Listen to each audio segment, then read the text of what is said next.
I'm not giving up and straight up, and I want to win best bets. I got to win 2 out of the 3. That's my goal. So we'll see where this goes. Best butts? I like best butts too. That was last week on the PFTPM Chris Simms Unbuttoned Picks podcast. It wasn't a Simmsism. It was just a misstatement, I believe. I don't think there's a new category. Check out my other podcast, Best Butts. It's the best thing going on NBC Sports right now. Good morning. Good morning. Anything else? Nah. You know me. I like butts. You know, man or woman, right? I don't go anywhere there. You know, I talk about butts when it's talking about football. You look at most great football players; they got a great butt. And I don't mind the other races or the other genders' butts either. I spread around the love. Right. You don't know where to go now. Look at it. He's like, I'm all uncomfortable. All right, so let's start over. This is some good stuff. What else is up, man? I miss you. It's weird up here in the Northeast right now. We are on probably 8 out of 10 days of being over 70 degrees, and like a few of them have been 80 degrees. So it's like I want to dress in the morning and put on like my cool fall clothes, and then I'm like, oh wait, it's hot out. I got to just wear a thin, cool like button-down shirt. It's crazy right now to be in the middle of November here to be this warm. Yesterday, I had the experience that I usually have in May when I come upstairs and I realize it's time to turn on the air conditioning. It's too hot up here.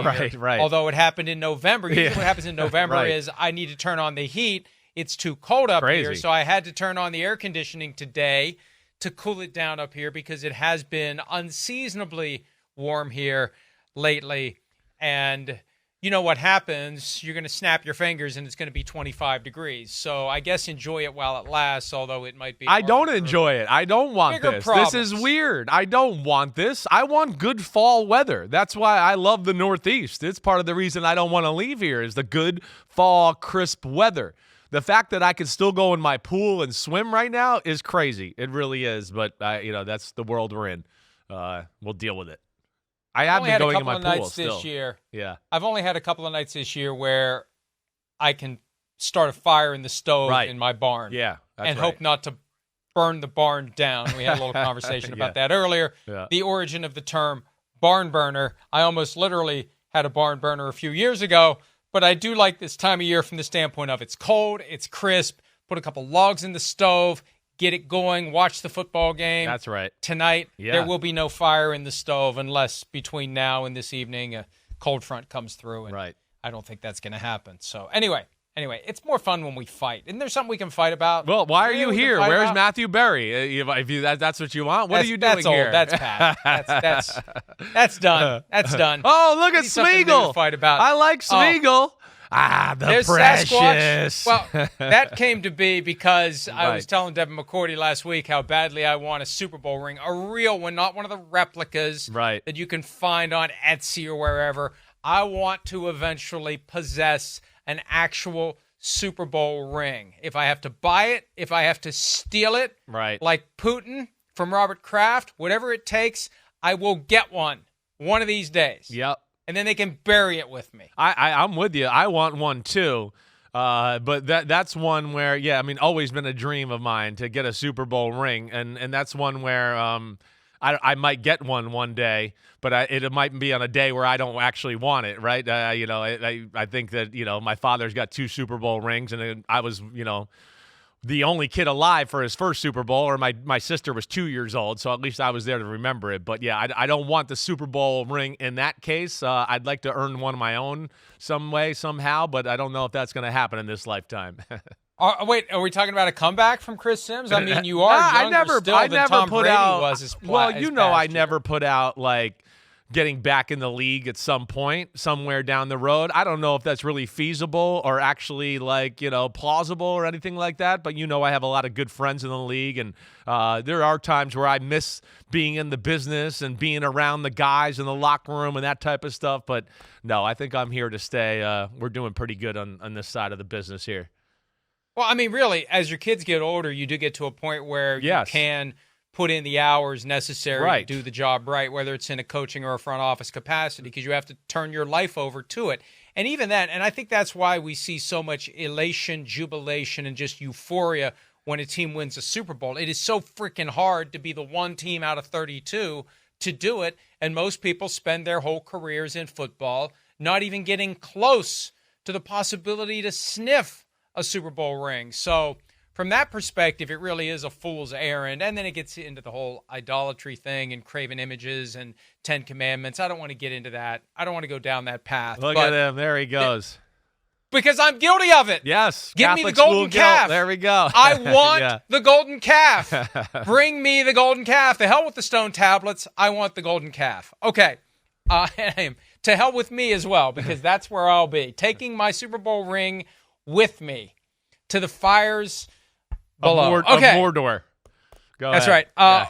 Welcome to, and that's where Smeagol ended up. He ended up with the ring. He got the ring. Sasquatch looking just good. As he fell into the fire. All right. Sasquatch. Spoiler alert. Woo, you sexy Sasquatch. Look at you over there. Sasquatch needs what's those things called? Like a groomer? I look pretty groomed. I look like I'm an NFL defensive end over there. I'm looking good. I'm ready to go. I'm like, best butts, best pecs, best shoulders. I got it all working over there. You need to shave off the hair so you can show it off. Right. Last week you beat me. You picked up a game. Thanks to who was it? The Cardinals beating the Bears by 20, or I would have been swept in the 3 on which we disagreed. I beat you again against the spread. How do you go 12-3 straight up at 6-9 against the spread? How does that even happen? I'm kind of the king of that. I am the king of that, by having a team, lose by just under the spread, or a team winning by just below what they were favored to win. I do that too much. I think I've even done it a few times this week again, so we'll see where that goes. But yeah, I thread that proverbial needle you talk about way too much. Pull that back up again. I'm trying to do the math real quick. I have no idea how I'm so good against the spread. 83-52 against the spread? How does that happen? Because it's not like I know anything. I'm pulling these out of my butt, literally, and I'm 83-52 against the spread. All right, let's get to this week. I think you subliminally know stuff. I think that's what it is. By the way, I have yet to say welcome to PFTPM. Let's go. Chris Simms Unbuttoned Picks podcast delivered by Little Caesars, the official pizza sponsor of the NFL. Pizza. All right, now we pivot to the other sponsor because you're all late. We went 3 and out on the first few drives of the game because you didn't quarterback things the right way. Here we go. We're all messed up. There's 3 and out. All that matters is the final score. God made me throw 4 interceptions in the first half, so it would be more impressive when I won the game. That's an actual quote from a quarterback who I won't name. Every week this season, you can play along with us. DraftKings has set up the free $1,000 Florio and Simms Pick 'em Pool. Pick every game against the spread for a chance at a $1,000 prize pool every week. Download the DraftKings app, click on the Pools tab, and enter the Florio and Simms free $1,000 Pick 'em Pools to make your picks. Just like us, you must enter all of your picks before kickoff of the first game of the week on Thursday night. And this week, it kicks off with quite a game. Yeah. Quite a game. A game of significance for both teams, particularly for the Bengals, who are 4-5. They're trying to dig out of the early season hole that they dug for themselves. The Ravens are 6-3, had a big win over the Broncos on Sunday. Short week football. Joe Burrow, 5 touchdown passes, but looking pissed off on the sideline. The Ravens are favored by 6 with the highest over-under of the week at 53. You are up. Bengals-Ravens. Who do you like? Well, Thursday night football, we know the Bengals have a really good offense. They do. And the pressure's on their offense to deliver. I think they know that. I think that's why we saw Joe Burrow pissed off at the end of the game last week. He's going, wait, we got to be perfect almost every week, not just for the winning this game, but to continue the momentum going into the next week, whatever there. They're going to have to be perfect in this one. And we saw they can move the ball on the Baltimore Ravens in that defense. We saw it a few weeks ago. They should have won the football game. They outplayed Baltimore on that day. So had their chance. They're going to go into this feeling comfortable. I do think a big thing is, and Mike, I don't know, Pete, maybe you could talk to me. What's the current status of T. Higgins? That's a big part of this. Doubtful. Right. If he plays, I do believe they have a real chance to win the football game. If he doesn't play, hey, I think they have a real chance to keep it close, but win the football game, I'm not sure I feel good about that. But again, we've talked about the problems with the Baltimore defense, all of that. I know they were better last week. I'm not ready to anoint them back or something like that because they beat Bo Nix and the Denver Broncos, which is a young, not super talented offense. So I'm not ready to write home about that quite yet. I do think the Bengals will move the ball on this Ravens defense, and we've talked about the Bengals are a little weird. They can't get pressure with their front four, and if you have to blitz Joe Burrow and T. Higgins and Jamar Chase are both out there healthy, that's going to be issues. That means you're playing man-to-man or there's going to be big holes in your zones. So Cincinnati's going to move the ball. The problem here for Cincinnati is their defense, as we know, and Baltimore's offense, I feel like, is, hot, on fire.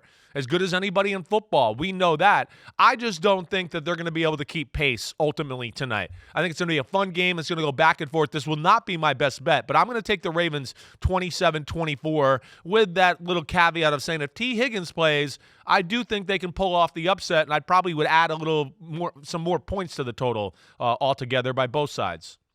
At doubtful, I don't think T. Higgins plays, Doesn't sound like since it. He's in his franchise tag year. Right. Unless you're 100%, don't go on the field. You have no security beyond this season. That's what a team gets when it uses the franchise tag. It gets a player who has no reason to play at under 100%. Because he's got no security on the backside of this season. Interesting wrinkle with the Ravens. Shereen Williams and I were talking about this earlier today on PFT Live. Yeah. The knee injury to Lamar Jackson. Right. He missed 2 practices last week with a knee and a back. He missed Tuesday this week with the knee. He had 4 rushing yards on Sunday. It makes me wonder, are they keeping him from running because of the knee? And will the Bengals game plan accordingly, knowing that you usually have to worry about Lamar running, Derrick Henry running, Lamar passing? If Derrick Henry and Lamar passing are the only 2 things you have to worry about and not Lamar running, and you plan for it, does it give you a chance to maybe, it's almost like a tennis match.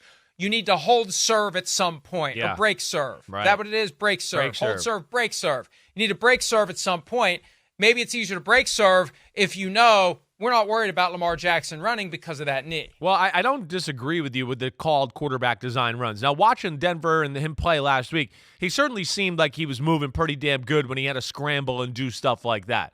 And the game never got to the point last week where they had to go, hey, let's unlock the Lamar run game type of stuff in our offense here. They kind of, after that first quarter, slowly started to get control of the game. I don't know. It's something I'll be looking for, though, Mike. I think it's a good point by you. We'll see where that goes. But I think we'll know within that first drive or so just how he moves around in the pocket, whether he's capable of doing that. And, I think the status of the game will determine whether they call design runs for him or not. And by the way, since this isn't a just talk about the games podcast, but a picks podcast, I need to make my pick. Yeah. Ravens. Let's go. 34-27. And remember, I do these scores. I sit down either on Thursday morning or Wednesday night. I pull up the games, and the first thing that comes to my head is what the score is. And I don't look at the spreads until afterwards. So I didn't know I was picking the Ravens to cover. I hear you. I didn't know what the spread was. I'm the same way you are, Mike. I don't do it any different way either. Now, I might have a few games. I do my games, and then I might look at the spreads, and then I might look at a few spreads and go, wait, am I missing something here? Why is it like this? Why is it like that? And every now and then I'll tinker with a score, but I don't do that very often. Well, I'm done asking why is it like that after the Jets were favored by 2 last week, and I spent the whole week saying, why is it like that, and they won by 8. Yeah, well, okay. That would be one of those, though, that was, I thought last week that I would say, I took the Jets. I'm not sitting here trying to pat myself on the back, but that was one of those lines where, wait, am I missing something here? Hold on, let me think about the matchup a little bit differently there. And yeah, I do think the line at times can bring you to maybe a different logical response than maybe what our initial thoughts can be. All right, the folks in Germany wondering who they pissed off in New York to get this game. They've had some good ones. Last year they had the Dolphins and the Chiefs. Before that, the Seahawks and the Bucks. They get the Panthers hosting the New York Giants. The Giants are favored by 6.5 with an over-under of 40.5. 9:30 a.m. start from Germany on Sunday. Chris, do you believe your G-men will get their 3rd win of the season? I do. I mean, I think this is one of those games, like you kind of allude to this from time to time. There's not a lot of games with certain teams like this that are on the schedule where you can circle and go, wait, we should win this game. We're better than them. And this is one where, the Giants, international, all of that, I think adds a little bit of a flavor and excitement for them altogether. I do think they're better than the Carolina Panthers. Bryce Young's been better as of late. We know that. But, the thing that's disappointing with the Giants, we see Daniel Jones, when he's not totally demolished in the backfield, he can make throws and run an offense. But when he gets demolished in the backfield, everybody blames him and for the offense. And I understand he's not perfect, but even again last week, when it wasn't pretty, but when given an opportunity, he makes the throws. He does what you got to do. He makes runs. He makes scrambles. He keeps plays alive. It's not pretty. I get that. Nothing's pretty about the Giants. Their offense is underwhelming. I wish they did more. That's one thing I don't understand with Brian Daboll, who I'm a fan of. I go, wait, where's the offense that we ran in Buffalo and I saw in Alabama and all the creative movement and ideas? There's just not much there. But having said all that, I still think they're better than the Carolina Panthers. I don't trust them. And I do think the Giants' defense is formidable, especially against an offense that I don't think has a whole lot of weapons or avenues to create explosive plays. I'm taking Giants 20-17 in Germany. The snarky comment would be, how can the Panthers ever win without Jonathan Mingo on the team? Yeah. More realistic comment is, look, they got a win last week against the Saints that they weren't supposed to get. They got to 2 wins. They're traveling to Germany. Neither of these teams really has anything this year to play for. The Giants, I think, though, between the two, have a chance to start winning games and maybe sneak into the back end of the postseason. Daniel Jones playing for his future, whether it's with the Giants or someone else, trying to avoid the hook because he's got $23 million in injury guarantees. At some point, he will be benched if he doesn't turn it around. This just sets up for the Giants to kind of grind it out, stifle the Carolina offense, get the win, move to 3-7. I think they win 23-14. Again, that's a number that I picked before I saw the spread. They're favored 6.5, so I have them covering. You are going with needle threading today. You've got both underdogs covering. Yes. Maybe this explains why against the spread. This is what I was trying to tell you. No, but so, again, I don't do this deliberately. I'm like you. I pick the scores before I look at the spread, and I just seem to – I'm like a magnet to always being like a point within the spread, and it's biting me in the ass right now. All right, Patriots and the Bears. The Bears have been bitten in the ass a couple of weeks in a row. They've lost 2 games, one that they could have won, and then the second one, I think, was the product of what you always say, don't let one loss become 2. They can't let one become 3. If they lose to the Patriots on Sunday, it really is time for Matt Eberflus to be thinking about his future, because his future won't be in Chicago if they blow this one. It's incredible. Patriots, yeah. It really is, to go from 4-2 to have it fall apart that quickly. Right, but this is their chance to turn it around. Favored by 6. 30.5 over-under. Do the Bears end the 2-game losing? I expect them to. I mean, they're definitely more talented than the New England Patriots. They're more talented than in a lot of ways than the Arizona Cardinals, but they still got their ass whooped. They're not doing a lot of good things. I mean, Mike, it's unreal, the bye week and what it did to them. And I've been a part of this, right? You'll remember I was on that 6-0 Denver Broncos Josh McDaniel team in 2009. We had a bye week. You go away for the week. You don't practice. You lose a little detail. Linemen's pads get high. You lose a little of that mojo, and you come back, and you're like, wait, we don't even feel like the same team. Then we lost 6 in a row. I mean, we had beat the Patriots and Tom Brady and the Cowboys and Tony Romo and all these good teams, and all of a sudden we couldn't beat anybody. And that's what it looks like's happened to the Bears, and even worse here. I mean, because we got dysfunction ever since the Hail Mary and all of that. But I'm going to play the angle that this is the week they turn it around. I mean, again, the Patriots defense we know is not great. Tennessee had the ability to move the ball on them last week. This is a much better offense than Tennessee. Caleb Williams has got to play better. They got to get back to running the football a little bit too. That's the big thing. And this is the week I think they can do that. And I'm going to bet on that Matt Eberflus gets the defense going, and they'll have a plan to stop Drake May from running around the field, which is the most dangerous thing he does right now. You better have a spy for him on 3rd down. But I will take the Bears 24-16 in this one. 95 rushing yards for Drake May in week 9. And I thought that one of the most underrated sound bites of the week came from DJ Moore, the Bears receiver, who was asked on 670 The Score in Chicago if Matt Eberflus has lost the locker room, and he said, I want to say no. Wow. I mean, that's one of those questions that anything other than hell no, why would you even ask that? Fake news, clown question. You got to be mad about that someone would even dare ask it. When he says, I want to say no, that kind of says yes. Well, yeah, that means there's guys in the locker room. There's at least a few that are like, what the hell's going on here? That's what he's telling you. He's like, the whole locker room's not lost, but there's a few that are definitely starting to question things. Or I want to say no, but my mouth says yes. Yeah, I want to say no. Right. I'd like to say no, but it's yes. It's a problem. This is the week to get right. And if they don't get right this week, it's only going to get worse. 24-16, and Pete can attest. I put the same score in before you even said it.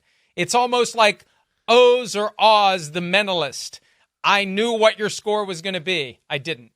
It's just luck. It's like Smeagol and Sasquatch were walking through the woods talking about football and just came to the same conclusion. Even with one show a week now, we still share a brain when it comes to a lot of these picks. Okay, Bills at the Colts. Joe Flacco gets his second straight start since the benching of Anthony Richardson. The Bills have been flying high. They're favored by only 4 at Indy, and according to DraftKings, 80% of the spread money is on the Buffalo Bills. Chris, do the Bills get win number 8? And just as importantly, do they get it by more than 4 points? Well, I think the thing, I'm with you in the fact that I'm a little surprised it's only 4. This is one when I got done making picks and looked back, I just went, wow, this is a little tighter. Is there something I'm missing here? I don't know. And if there is, I can't quite find it. The only thing I can really come to the conclusion of is that maybe some of Vegas and bettors think that the Colts will be able to run the football on Buffalo, just like we saw Miami last week, and therefore chew some clock up and play that way, right? But, I don't know if I feel like the Colts passing offense is good enough to stress or make the Buffalo defense worry about it like it had to worry about the Dolphins last week. Last week, they let up some runs because they were going, we're not going to let up Tyreek Hill and Waddle down the middle. So we're going to back up. We're going to play zones a little that way. And that they gave up some run plays. I don't want to say they gave up, but you know what I'm saying. And they were hedging on, we don't want to get beat by the big pass. You don't have to worry about that as much this week with the Indianapolis Colts. And their system and the way they attack is differently. I think Buffalo will be able to pose some problems for this Colts offense. And the other side is what I really worry about for the Colts is I just don't see how they're going to stop Buffalo and what they do on the offensive side of the ball. Buffalo's going to be able to run the ball on the Colts, and if they can start to run the ball, they will torch them in the pass game as well. We'll see where that goes. But, yeah, I don't have a whole lot of confidence in that Colts defense here against Josh Allen and company. I'm going to take the Bills 34-21. It's funny because, again, I don't look at the spreads ahead of time, but I look at the game the Bills had last week. It was one of those games where it felt like they should have lost the entire way, and then they somehow win. I think the Colts are better at home than they are on the road, and the Colts are kind of up against it now. This is it for Joe Flacco. The whole idea of going with Flacco was we want to win games and keep our hopes alive for the postseason. Right. They've already lost 1. If it goes to 2, why aren't we playing Anthony Richardson? If we're going to lose, let's lose with the guy who needs the NFL reps. So I think this is a critical game for Flacco. I picked it 27-24. Again, it was immediate pasta and meatballs instinct, 27-24. Bills win. So I've got the Colts covering by a point, and we'll see. I mean, there's a reason that line hasn't moved from 4, even though 86% of the spread bets are on the Bills. When they don't move the line, it makes you wonder whether or not the books are deciding to get in on the gambling themselves, and they keep luring people in to keep betting on the Bills given 4 because they know something or they think they know something, and maybe they know it's going to be a close game that goes down to the wire. Most of the Colts games are close, so the Colts know how to keep it close when they're winning and let it stay close or keep it. You know what I'm saying? Yeah. No. Well, they play close games. Yeah. Well, and Buffalo has the propensity to kind of step on people's throats when they do get control of a game. That's where it'll be interesting to see where it goes. Because when they do get control, Josh Allen usually can make a play or two to go, oh, well, they're up 2 or 3 scores now. Watch out. And, last week they played a close game, but they don't play a lot of close games. It's going to be interesting to see. This is an interesting matchup. It will not be a best bet for me. I don't think I'm going to be going that way on that one. Minnesota Vikings got to 6-2 last weekend against the Colts. They go to Jacksonville as 4.5-point favorites with an over-under of 44.5. I will start there, Chris. I feel like, and it was just weird, that Sunday night game, it felt like the Vikings were just going to find a way to lose. Yeah, and it was so much like the Jets game. First half, the Jets and the Vikings in Week 9 were horrible, but they were only down 7-0. One drive to start the third quarter, and the game's tied. And then the team that looked awful in the first half pulls away in the second half. And I think that the Vikings take that victory, and it propels them to go down to Jacksonville to face a team that, had one of those games, and I think it breaks your spirit a little bit. We're down 22-0. Then all of a sudden it's 22-16. Then all of a sudden we're back in it, and we got a chance to win, and we didn't. And, we shouldn't be ashamed of ourselves because we went on the road against a good Eagles team, but I think there's only so much mentally a team can take. Yeah. This feels like a week where they take a step back. Trevor Lawrence is banged up with a shoulder injury. He was limited in practice on Wednesday. I don't think that means they're going to have a backup in the game, but they did bring back C.J. Beathard. They signed him from the Dolphins practice squad, so it tells you there's at least some concern there about Lawrence.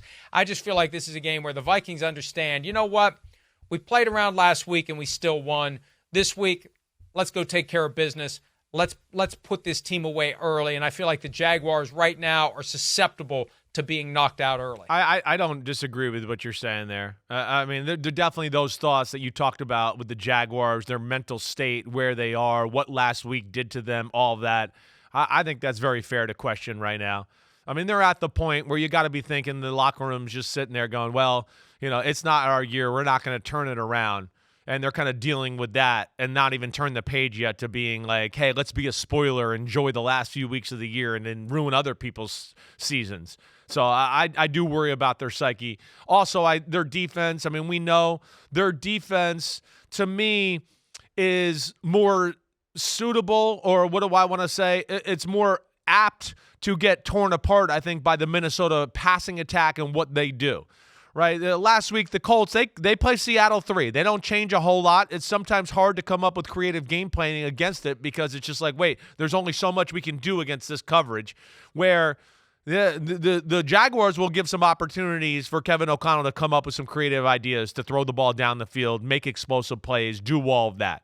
And, yeah, I just don't think there's going to be enough there, right? Like, I think that Trevor Lawrence, what they do, they'll make some plays on this Minnesota defense. I do, but ultimately I just think it's going to be too much Sam Darnold and the Vikings offense. Sam Darnold, though, got to take care of the football. We're seeing some of the things that we've seen that have made Sam Darnold a backup through his career and all that. Getting off the first read.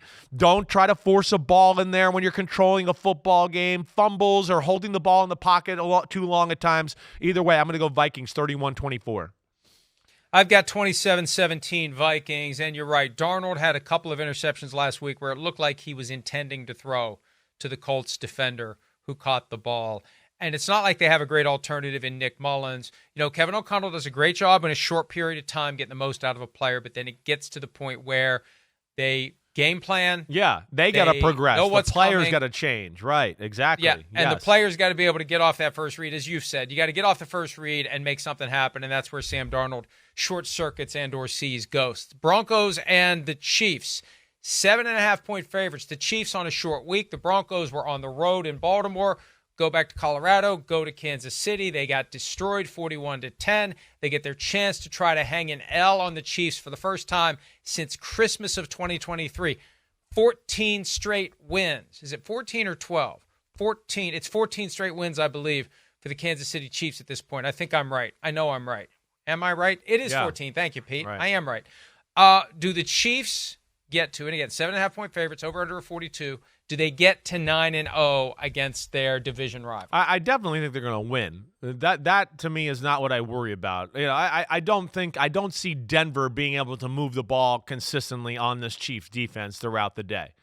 This is definitely a better defense than Denver faced last week in the Baltimore Ravens. And, hey, what I would like to say, too, is that Broncos-Ravens game, it's a little closer than people realize on the scoreboard there.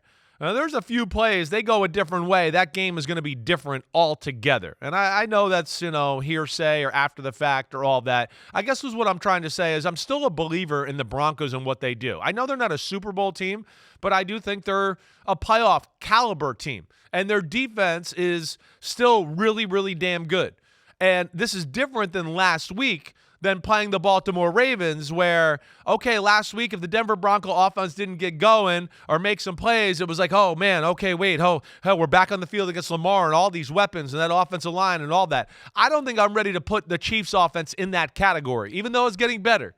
And we're seeing DeAndre Hopkins getting used more and more. And I do think that's important. Mahomes has got a guy finally that he can look at one-on-one. Oh, I'm in danger. I can trust this guy and put this ball in this spot, and he can go and get the football. So I do think that opens up the offense. But I still think it's an offense that's not, greatest show on turf capability. And I think this Broncos defense will be pissed and mad about the way they played last week. I think they keep it close. I'm going to say Chiefs 23-17. They win, but they're uncomfortable throughout the day. What's the spread against 7.5? So you got the Broncos covering. I got 27-23 Chiefs. Look, this happened last week. The Chiefs allowed the Buccaneers to cover. The Chiefs keep winning. The Chiefs have kind of morphed into this mindset where we're treating the regular season like the postseason. And we're going to find a way to win every game. And it's not going to be pretty, and it's not going to be a blowout. I thought this might be the year that they finally start blowing people out. But between the two options, when you get to the postseason, I would have rather been in close games throughout the season than been in blowouts throughout the season, because in the postseason, you're going to have close games, and you need to know how to operate under that increased pressure, and they keep doing it every week, and they keep getting it done every week, and I think they'll get it done this week against a division foe. Sean Payton's not going to go quietly. Sean Payton's going to have those Broncos ready, but the Chiefs just find a way. It'll be close, but the Chiefs win 27-23. All right, next up, in the early window, on the 10th Sunday of the regular season, the Atlanta Falcons and my good friend Kirk Cousins. I like it, Kirk Cousins. I'm ready to jump on the Falcons bandwagon. The minute that the Vikings bandwagon crashes and burns, I'm heading on to the Falcons. Give me my 18 jersey. That would be Falcons so favored by only 3.5. Only 3.5 when they go to New Orleans to take on the Saints, who are reeling from the firing of Dennis Allen. Darren Rizzi is now the interim coach. Over under of 46. Do the Falcons get to 7-3, Chris? You're like, you like your quarterback. You like him when he's on another team. That's what you like about your quarterbacks. You like when they're on other teams. You're funny. Either way. Well, not all of them. Not universally. I can think of some others that I'm glad they aren't on the Vikings anymore. Okay. All right. That's good. Either way. What do you look at with the Saints? What do you talk about? You talked about firing the coach. We traded Marshawn Lattimore. We're not even good on defense anyways, and we lost our best corner a few weeks ago, Paulson Adebo, to a bad injury. So there's issues there. Chris Olave, is getting evaluated for should his career even continue anymore. So he's got issues there. There's no Rashid Shaheed. They got Alvin Kamara. He's damn good still. I do think they'll make a few plays in the run game and all that, but I just think, again, what we're going to continue to see is, Surgeon General Hospital surgicality surgeon Kirk Cousins is just going to continue to tear them up. This Atlanta offense is good. It's creative in the pass game, and we know they can run the ball. I gave the Saints maybe a few more points than I should have, getting like the Rizzy energy bump. I'm going Falcons 31-20. I can maybe see this one being worse than that. I've got the Falcons 27-13, and look, I know it's a big rivalry. There's a lot of animosity between the two teams, but the Saints are just in freefall mode, and I don't know that firing Dennis Allen and promoting Darren Rizzi is going to give them some sort of a bump, that they're going to come out like gangbusters and take down a Falcons team that seems to be getting better and better each and every week. I just feel like the Saints are overmatched, and this wasn't about Dennis Allen. This is about the Saints being physically overmatched week in and week out, especially when Derek Carr was injured. But even with Derek Carr back, to lose to the Panthers, as that game was happening on Sunday, I said, this is the game that gets everyone fired. And you and I talked as if it was coming at the end of the season, and then it happened right after the Monday edition of PFT Live ended. I didn't think Gail Benson would fire Dennis Allen during the season, but she did. And here they are, and I don't think they're going to keep it close with the Falcons. 49ers at the Buccaneers. 49ers coming off of their bye week. The Bucs, the short week after losing in overtime, second time this year. Baker Mayfield said, last time around he called heads and it came up tails, and the Falcons won the game on the first drive. This time he calls tails, it comes up heads, and the Chiefs win on the first drive of overtime. 49ers go to Tampa. Will there be a third overtime game for the Bucs against the 49ers? I don't expect it. I expect to see a 49ers team that's healthy, rejuvenated after their bye week, ready to go. And again, a team where I just look at it and go, man, Shanahan had extra time against this Tampa defense that we know you can move the ball like you talked about. I mean, again, the game last week, the Tampa versus Kansas City. Kansas City's offense is not real special at this moment. They probably should have scored a whole bunch more points than they actually ended up scoring. They blow opportunities. I don't think the 49ers offense is going to blow a whole lot of opportunities in this one. And then again, I think as we continue to go here, and like you talk about a lot of the times, I think as teams start to continue to watch what the Bucs are doing on offense and featuring Cade Otton and throwing the ball to the back, a lot of the backfield and doing all that there's just going to be limited ways in which they can do it. And teams are going to start to catch on and slow that down, and it's going to make it tough sledding for the Buccaneers. It stinks. The Buccaneers are a playoff team, but I don't know if they can survive these injuries and where they are in this stretch of the schedule right now. I'm going to take the 49ers 28-24 winning on the road. So, yeah, I got the Bucs covering, hanging in there, but I'm going to take the 49ers win. Yeah, I think that I did the same thing. Let's see. I've got the 40. Well, you know what? It's a 6-point spread. Yeah. And this is one of those where you're right on it. 27-21 is the score that I picked. I looked at this earlier and I thought, let's make it 27-20. Let's give the 49ers the cover. I think Christian McCaffrey is going to come back and play, and I think he's going to play well. Your guy Kyle's being very coy about it. Right. He was playing, they played games week 1, and I'm still upset about how they handled Christian McCaffrey's injury out of the gates. I think they knew he wasn't going to play well in advance of 90 minutes before kickoff. I think they knew what the issue was, and they're going to play games right up until the 90 minutes before kickoff on Sunday, I believe. But I think he's going to play. I think he's going to play well, and I think that contributes to the 49ers not only winning but covering. I think it's going to give the 49ers a lift. They're going to feel like it's 2023 all over again. We had Peter King on PFT Live earlier today, and he has his power rankings, top 10. He's got the 49ers at like number 5 because he thinks that, hey, Christian McCaffrey comes back, and this is a team that is ready to take off. Okay, when I sit here, and this is where I want to go, man, am I wrong? And I did think about taking the 49ers to score more and win by more in this football game. I think I'm going to do that. I think I'm going to change it, too. I'm going to go 28-21. I'm going to have them cover the spread here. I am. I'm changing it. Sorry. Your hand was off the checker. It was off the checker? Your hand was up, but that's all right. I'll let you do it. Okay. You got a lot of ground to make up. I don't want you to fall any farther behind me. Oh, thank you, friend. I appreciate it. Yeah, if you want to tell me my hand was off the checker, then that's fine too. I'm not that bent out of shape. All right, I'll go 28-21. Okay, all right. This is one where I did go back and forth and go, man, are the 49ers going to blow them out? Are they going to control the game, right? I worried about that, but then I was like, man, the 49ers are kind of like we've talked about with the Chiefs, and they find ways to let teams stay in a game too often, and I got scared of it that way. I feel like the Buccaneers are teetering toward a problem. They need to get into their bye week, right. And all that whole Pete keeps saying next game. Let me finish, Pete. All that whole, should they have gone for 2? Did they manage the clock the right way? I have a feeling that kind of trickles into the locker room. On a short week, it can be a problem. Yeah. Steelers at the Commanders. Ooh. Problem for the Commanders. Here comes Pittsburgh, rested. 6-2, but the Commanders are favored by 3. The Commanders, juggernauts, unlikely in the NFC. Do the Commanders win? Do they cover that 3-point spread? I'm going to go with the Steelers in this one. I'm going to go with that Steelers rested, right? They continue to tinker with this Russell Wilson offense. They got to feel good and confident on that side of the ball. They've been better. And now they got another receiver to add into the equation here. Whether he plays or not this week, I don't know. I would expect we see him on third downs and stuff like that. Obvious passing situations. Simple little like section of the playbook just for Mike Williams if they need it. I do think it's going to improve their team. Mike Williams, George Pickens on the outside. Now on the inside, you can have either Van Jefferson or Calvin Austin third there, either way. But I think that's a better formula for success. I do expect to see the Steelers be able to run the ball a little bit on this Washington defense. Again, I think this Washington defense right now is kind of doing it all with coaching and smoke and mirrors and everything that way. Now, the real test is going to be, can this Steelers defense confuse Jaden Daniels? Can they slow down this Cliff Kingsbury, Jaden Daniels attack? That's the million-dollar question.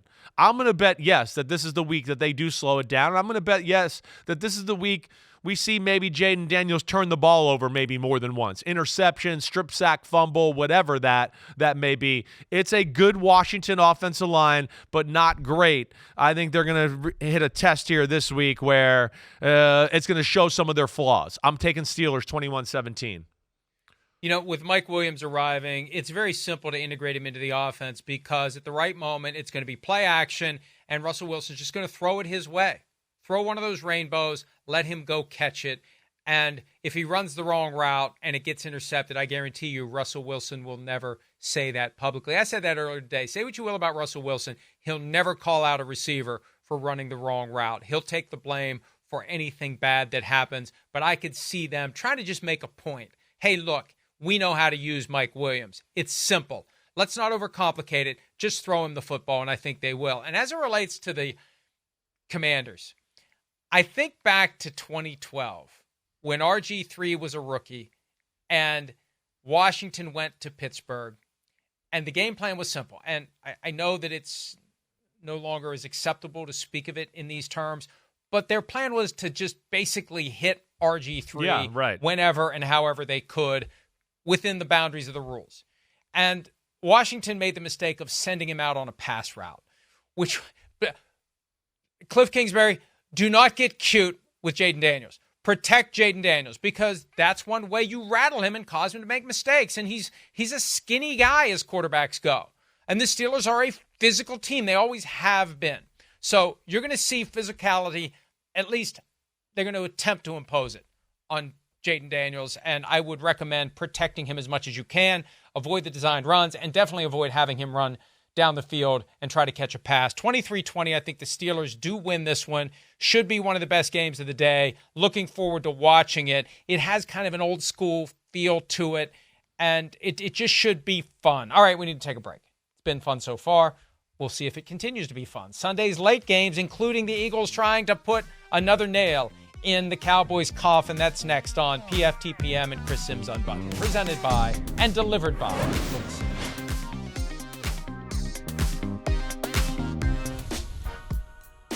DraftKings Sportsbook is the #1 place to bet touchdowns, and new customers can bet $5 and get $200 in bonus bets instantly. Download the app and use promo code PFTLive when you sign up. DraftKings Sportsbook, the crown is yours. And as always, please bet responsibly, only with money you're prepared to lose because you likely will. All right.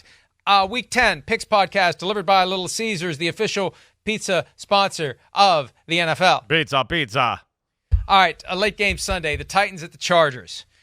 Jim Harbaugh, in the process, systematically say hi to your dad, tell your dad I said hi, turning things around for the Chargers. 7.5 point favorites are the Chargers, tied for the biggest spread of the week, but also the lowest over-under. You know it's going to be ugly when the over-under is only 39, but one team's favored by 7.5. Good Lord. You know I love some good old-school Jim Harbaugh football. I love it. I do. And this is what it's going to be, and I assume you're picking the Chargers to win. The only question is, what's the score? Hey, we're buddies, me and Jim now. I mean, we've turned a corner. We turned a page by me going to Michigan last year and hanging out with them there. Then I think I told you that there's a day at the Super Bowl, the Saturday before the Super Bowl. I walked with him in the hotel, the Wynn Hotel there in Vegas, with him, my mom, and my aunt for probably about 10 minutes. We took a stroll through the hotel. We were talking. My Aunt Wendy and Mom were picking his brain on everything in the world. He was probably like, get the hell away from me, everybody.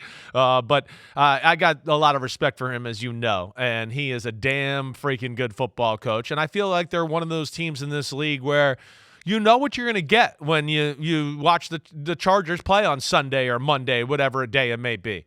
You know, they're very consistent in their approach, how they play, their attack on both sides of the ball. I kind of did a breakdown of their defense this week on my podcast, Mike. I mean, damn, for a defense that maybe has no, superstar, wow, is there a lot of really good. I know Derwin James probably classifies as that, but I just look at it and go, I don't see how the Titans move the ball on this Chargers defense. And I know this Titans defense is damn good, but I just think eventually, and like we saw last week, the Browns defense was good.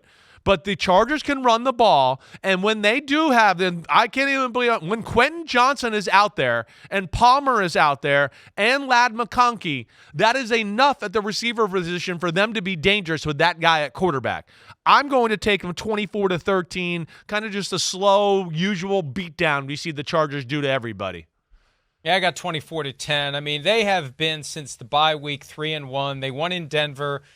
Lost to the Cardinals. Should have beat the Cardinals. I mean, North Korea messed up some things. Remember, fumbled the interception they had early in the game. Oh, that was the game of 5 field goals. Right. It was that back end simultaneous staggered doubleheader that no one watched because it was on ESPN Plus. But that was the game with the walk-off winner by the Cardinals. Last 2 weeks, 26-8 and 27-10. I got 24-10. These Chargers are just kind of systematically chugging toward the postseason. I don't know that they're going to be ready to beat anyone in the postseason, but this gets back to 2011. The 49ers had been 6-10, a disaster, and in comes Jim Harbaugh, and he takes them to the brink of the Super Bowl in his first year. I knew he was going to do it. That's why I was a big Jim Harbaugh to Minnesota proponent a few years ago, because I know he can turn a team around quickly, and he has. So we're in agreement on that one. All right, Jets at the Cardinals. We mentioned the Cardinals a second ago. They've won a couple of games in walk-off fashion before the 29-9 blowout of the Bears last week. The Jets feeling better after the second half of the Thursday night game last week. They're favored by 1 on the road with an over-under of 46. Do the Jets get to 2 in a row, Chris? I know. I mean, the Jets feel better. They won. But, I mean, do they really feel better? I mean, they still played like shit and do shit. Like, you're just like, are you kidding me? Is that the dumbest thing I've ever seen ever? I mean, I don't know what to think of them. I know they won the last game last week against Houston. Houston's got issues too. Houston isn't like, just, Houston, yeah, we have a problem. They're not as good as everybody thinks they are either. We've been trying to tell people that a little bit. But I don't know what to think with the Jets that way. I do know that Arizona's got to go, and we talked about that. They're playing tough on defense. They got creative game plans on that side of the ball. Offensively, they can run the football, and the Jets can't stop the run, and that worries me because then when that happens, the bootlegs, the play actions, the read options, all that type of stuff with Kyler Murray becomes wide open, and they play zone a lot. Of course, we know the New York Jets, and I think that's perfect for what Arizona wants. They don't have man-to-man beat the guys type of receivers. They want you to play zones. Kyler Murray throws a laser to Trey McBride. He throws a laser to Marvin Harrison. I'm taking the Cardinals to win a close one. Late game field goal to win it, 23-20. I got 24-20 Cardinals to win. And, I think back to last Thursday night. Joe Mixon was having a great night running the ball. The Texans felt compelled to try to force a passing game into the equation, and it failed.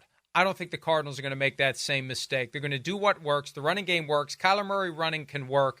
And the Jets, even though there was a little mini burst of optimism in the aftermath of beating the Texans, I think it's going to be short-lived. All right, Eagles-Cowboys, capping the Sunday late games. By the way, the Sunday late games this week stink. And I assume that America's game of the week is Eagles at Cowboys. America says no thank you. Eagles at Cowboys, not with Cooper Rush in. So all due respect to Cooper Rush. Yeah, all due respect to no respect. I mean, I know. But the Cowboys are a hot mess, and it got even more hot last week with the Dak Prescott injury. Eagles are favored by 7 on the road in Dallas. I guess the only reason to watch this one is if you hate the Cowboys and you like watching it fall apart, maybe you'll get to enjoy it some more. Cowboys hosting the game with an over-under of 43. 87% of the spread money is on Philadelphia. Are you on Philadelphia? And that game is on CBS, actually, Eagles at Cowboys. Wow. Yeah, right. Oh, wow. Sorry, Tony. Yeah. Maybe Tony can play quarterback. So maybe he might be their best option. You don't know that. But the Eagles are really good. We know that, right? There's no doubt about that. Their defense continues to be impressive. I mean, it really does. They're playing like a Vic Fangio defense and starting to become dangerous and dominant. Physical, good at all 3 levels. They got it all. Offensively, you've heard what I've said about them. I don't love their schematics. They're very simple. Jalen Hurts doesn't do a lot at the line of scrimmage, right? So they're not one where I turn on the film and go, oh, wow, look at this. This is cool. What an idea. Oh, my gosh, how do you stop that? No, I don't. In fact, I go, wait, I've seen this play 3 or 4 times already in the first half. Oh, this is the same run they've run 10 times already, and we're in the third quarter. They don't do a lot, but they know who they are, and they're good at what they do. And as long as Jalen Hurts doesn't turn the ball over, they're tough to beat, even with that simple formula. They are. Because those guys, as long as they don't turn it over, 3 or 4 of them are going to make an unbelievable play, almost a given every game. That's how good the Eagles are. He's either going to make a great scramble run, Saquon's going to do a flip, reverse, ninja kick, touchdown run, A.J. Brown's going to jump in the air, do a twirl, catch the ball, 360, 50-50 ball, and Devontae Smith's going to catch a one-handed, dot my toes, switch the ball in my hand, dot my toes again. I mean, they're amazing. I'm taking the Eagles to whoop that ass, of course, 35-17. 31-20 is my score. And there's a great video of the Eagles sideline in the foreground and in the background, Saquon Barkley. Oh, I know. It's hurdle. Amazing. And you see how they react. You see the coach, you see the players, everybody's like, holy shit. It's like that. It's like that one gif where the guy's standing there and there's the guy who comes through in the foreground doing this. I mean, it's almost that kind of reaction. Like, yes. I can't believe what I just saw. Right. No one could believe it. And hey, credit to the Eagles. It was sluggish early on. They found their groove, and they just keep winning. And it helps to be facing a Cowboys team that doesn't have. Hey, they're all in, man. Even though they got Jonathan Mingo, man. They got Jonathan Mingo. It's all Jonathan in. Mingo, baby. Here we go. All right, we got a break. Primetime games, including Sunday Night Football, the Detroit Lions, and the Houston Texans. That's next on PFTPM and Chris Simms Unbuttoned.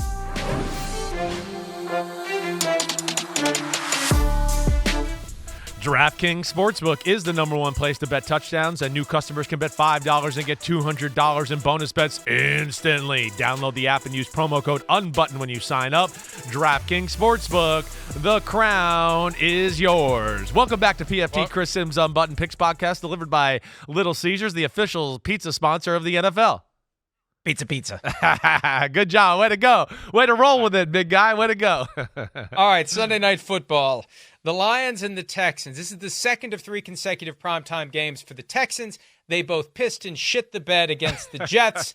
Good luck against the Lions. Now, look, the Texans are a different team at home. They beat the Bills at home. Yeah. The Texans are not impressive on the road. And the Texans feel a little fraudulent at 6-3. Yes. Because we saw how bad it was last Thursday night. Here come the best team in football into your building, favored by only 3.5. Only 3.5. Chris, do the Lions get to 8-1? Do the Lions basically mop up the floor with the Houston Texans? Well, I'm not going to say mop up the floor, right? But I certainly am going to pick them to win the football game. I have major concerns about Houston. I mean, I think, you said it right. I've been trying to say this for the last 3 or 4 weeks on my podcast with you on Monday mornings, whatever. There's things I don't love about their football team. Their defense is good. I know that. Right, but I do think they can be overpowered and pushed around a little bit. They're small and fast, and oh gosh, it's the biggest offense in football, the Detroit Lions, where they're going to see that O-line and go, what? Oh, they're twice the size of our defensive line. Holy crap. Oh, no, and they have 3 tight ends in the game. So I feel like they're going to be able to maul Houston that way. And Houston's offense is the main concern. No Nico, no Stephon Diggs. Pass protection. Not only the Jimmies and the Joes, the X's and the O's are a problem.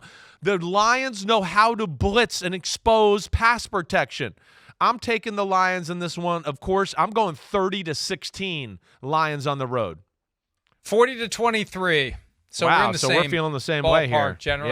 Yeah.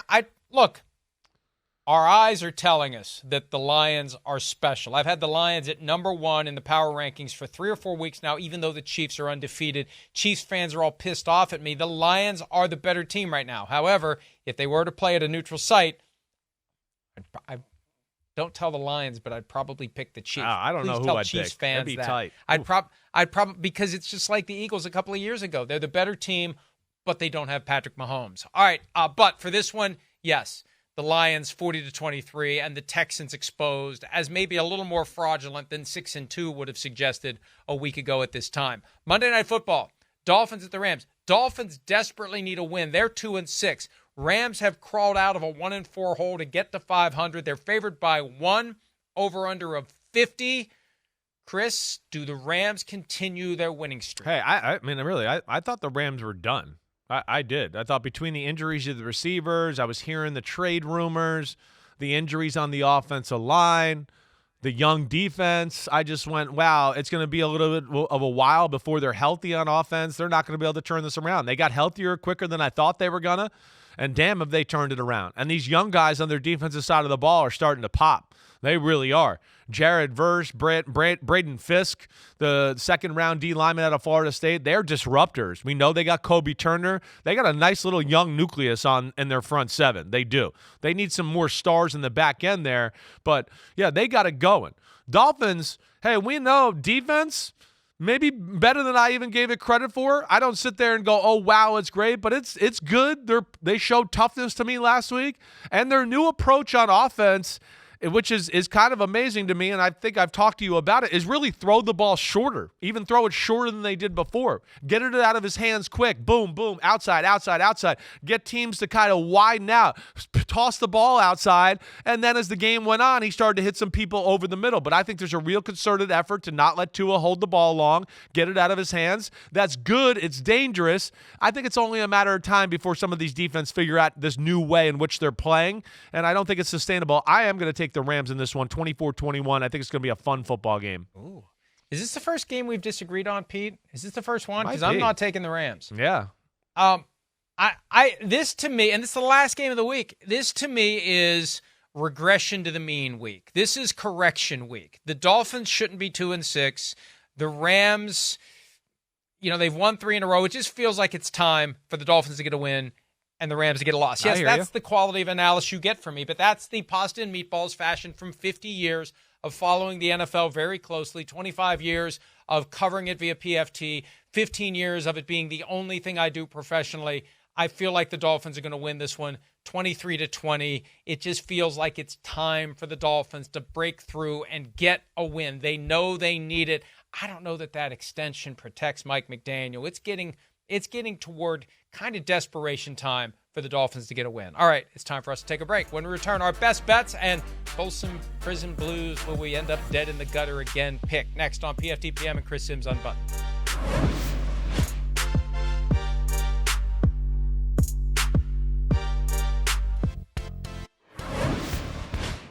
Chris Simms Unbuttoned at PFTPM. It's best bets time on the Joint Picks podcast, delivered by Little Caesars, the official pizza sponsor of the NFL. It's time to get into the best bets. Chris, I'll let you go first. Well, we as usual, I got more than 3 written down. We got to get hot. We were hot until last week, and then we went 1-2. I mean, we probably had a pretty impressive record over the last 4 and 5 weeks of best bets here.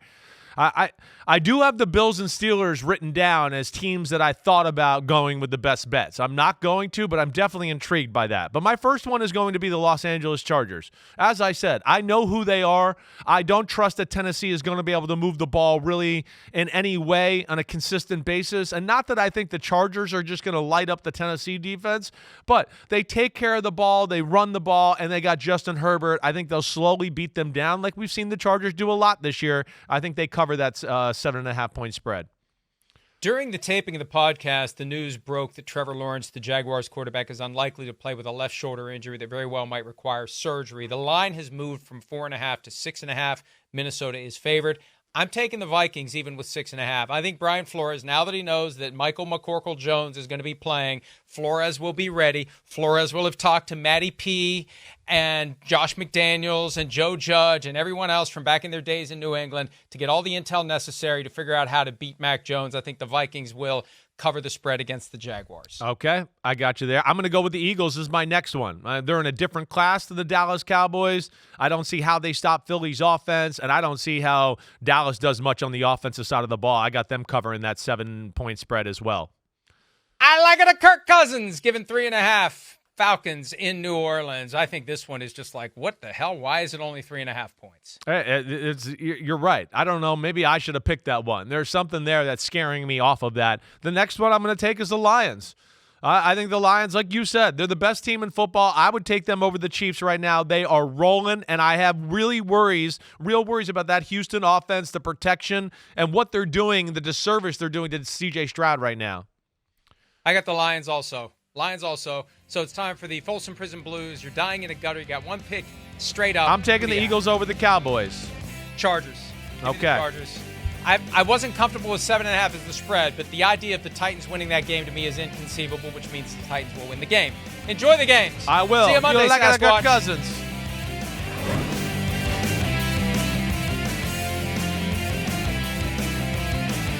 Yo, homies, thanks for watching. Yeah, it's time. The NFL season is here on Chris Simms Unbuttoned. You can hit subscribe to get all the weekly picks, plus our Sunday recaps as the games are happening. Oh, you know it. Nobody does that better than us. Thanks again for watching. Remember to subscribe. Peace out. We'll see you next time on Unbuttoned.